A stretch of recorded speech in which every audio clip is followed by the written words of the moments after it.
All right, everyone. Welcome to another daily charting session. Before we start, I just like to apologize for the background noise. No, as I've mentioned in numerous videos in the past, I do try to work around yung construction dito sa may amin. Kaso ngayon, sobrang lapit na nila eh. So hopefully, matapos na sila sooner rather than later and they move on to different parts and hindi naman gaano mag-interfere yung background noise, no? I'll try my best to talk over it. But again, sorry kung meron kayong narinig na konting barena, konting pukpok, and so on. Okay? So sa mga hindi pa po nakakaalam, what we do here is we take a look at mga trending names and we usually base that sa listahan na binibigay ng Instagrams. So if you use Instagrams as your charting platform or as your charting provider, you usually find it on the right-hand side of your screen. Okay? We also do chart requests, and if meron kayong mga requests, please do post them in the comment section below. Sana wag kayong magtampo kung may namimiss ako every now and then, no? Yung the way that I see comments sa dashboard ko, minsan kasi mabilis matabunan eh. So, kung na-miss ko man, pasensya na, feel free to repost na lang. Okay? I do try my best to get to all of yung mga requests nyo. Okay? So, today we'll start off with dito. So as nagkaroon to ng potential announcement for SRO, no? So again, nothing is final. Pwede pa naman magbago yon. Pero as we can see, price came back and tagged yung previous support here, like we discussed from the previous video, no? So far, nag-hold pa naman yung 6.6 na support, but whether it continues to do so remains questionable. With the current trend na mag-a-announce ng SRO or ng FOO tapos last minute biglang bababaan yung price, then baka the market is just reacting in such a way na, sige, baka mas bababa pa natin siyang pwedeng hanapin or pwedeng makuha dahil lahat naman so far or karamihan so far binago yung mga pricings nila, no?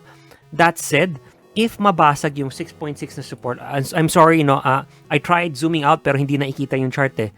If mabasag tong 6.6 na support, it opens up this area as a possible new trading range. So that's a wide area, no, from 4.8 to 6.6, albeit with mga minor supports along the way. There, maybe somewhere here, like that. Okay. I think kapag nabasag to, mag-retest underneath, bulls will really be on the back foot kasi mag-open up yung potential downside. And if we break 4.8 pa from there, then we see further downside to mga 4 pesos, 4.15, and so on. Okay? So, what the bulls want to see, assuming hindi mag-effect gaano yung SRO sa plans nila or whatever, is your price to come back and at least take out this high here. So, this high is at 7.5 para lang mag-open up yung possibility na we can start trading here up to kung nasaan yung trend line, which is considered to be a dynamic threshold, no, dynamic support resistance level. So if we can break above 7.5, maybe that opens up this tight range here. And if we can break above this, then pwede yung umabot siya hanggang dito sa white na zone. But again, with the overhanging news nung SRO, baka wala muna gaanong puntahan to in the meantime hanggang mas mag-flesh out or mas maging finalized yung details regarding that. Once na meron na tayong mas solid na details, you can rest assured na I'll come out with the new video just to keep you guys informed and up to date sa mga nangyayari. Okay? Next, let's take a look at LTG. So LTG, last time we looked at this, okay, sabi natin it was retesting tong area na to dito. And in this candle here, okay, nagkaroon tayo ng flush. Flush meaning naghunt ng mga supports, naghunt ng mga stops.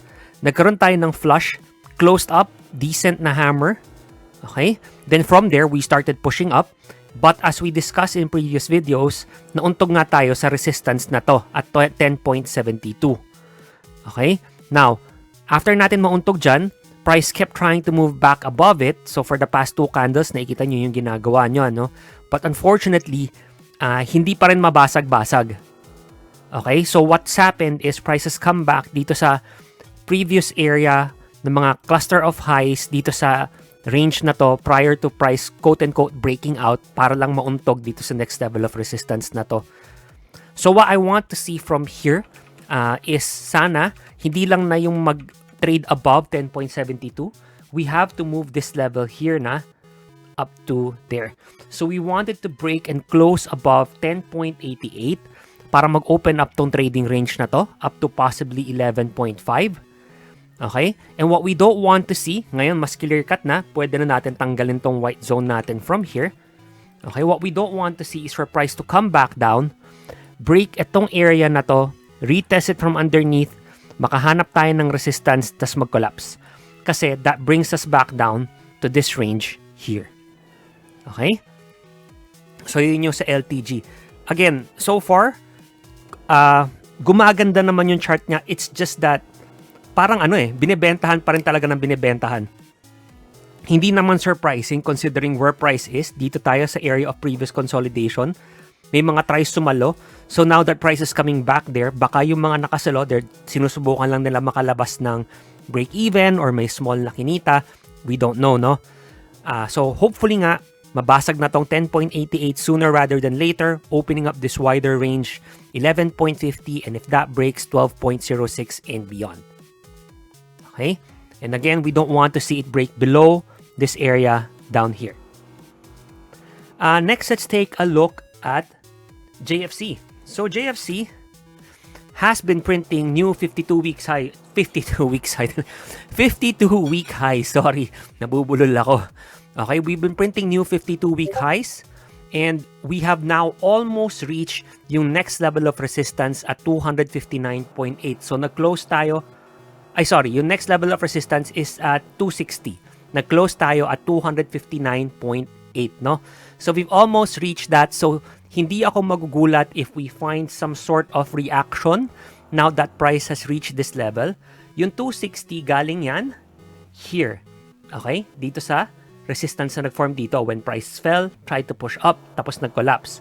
So di naagulat na if umabot tayo dyan, magkaroon ng reaction yung price. I am not saying na mauuntog na yung price dyan, ha? I'm just saying na hindi maagulat like today na mag-find muna siya ng konting breathing room, makahinga muna ng konti in that area before deciding whether or not it wants to move higher from here.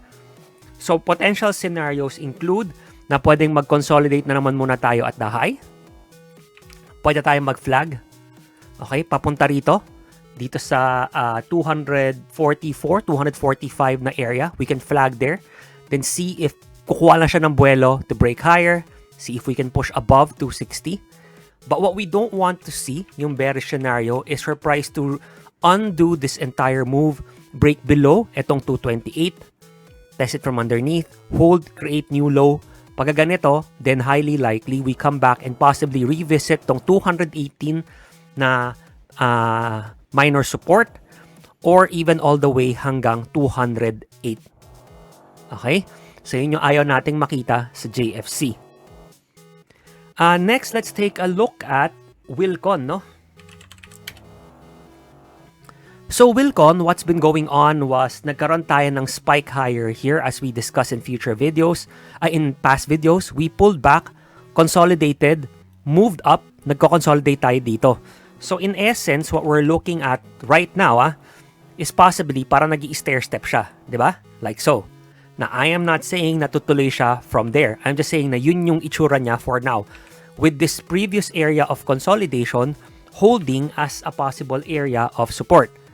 So since that's the case, what we don't want to see from here, if we're bullish WLCON, is for price to come back down and break below tong 27.8 na area, opening up this range down here.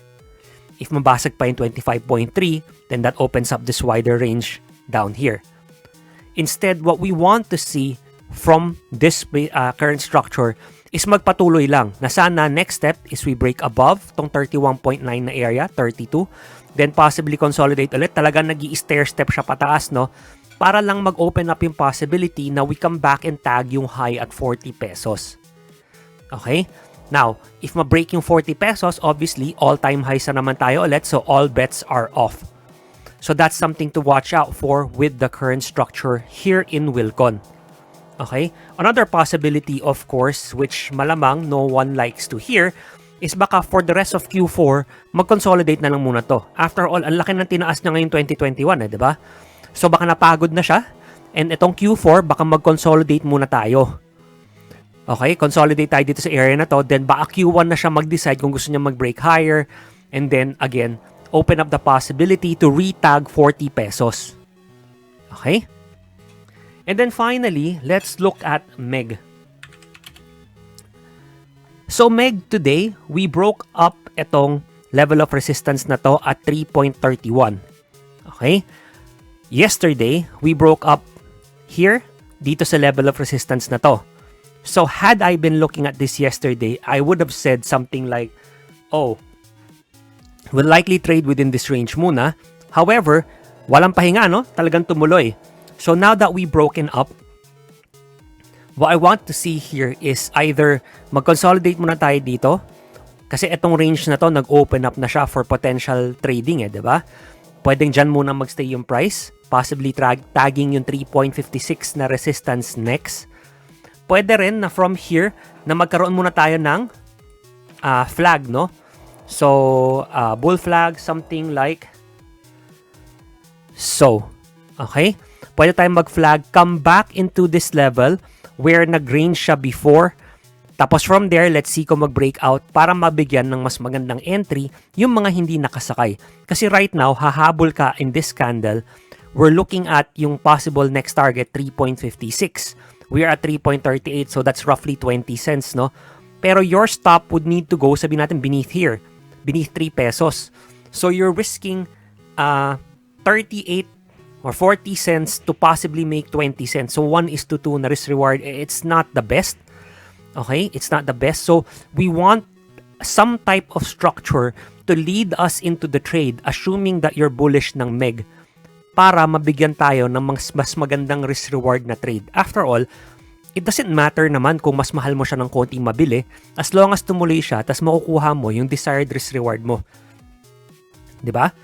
Kung nabili mo siya kunyari, sabihin natin at 3 pesos, binenta mo siya at 3.5, pero yung stop mo naman at 3 pesos was at 2 pesos, kunwari lang then hindi pa rin maganda yung risk reward. You would have still only earned a little bit.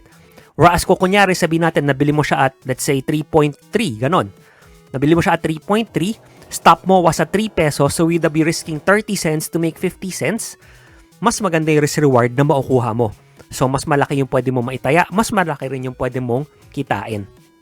What we don't want to see from MEG here is for MEG to reclaim itong area na to. Mag-break tayo ulit below 3 pesos essentially. After all, it looks like ang laki ng move but we're only talking about 10% here. Okay? What we don't want is for price to break back down, test it from underneath, hold, tapos collapse.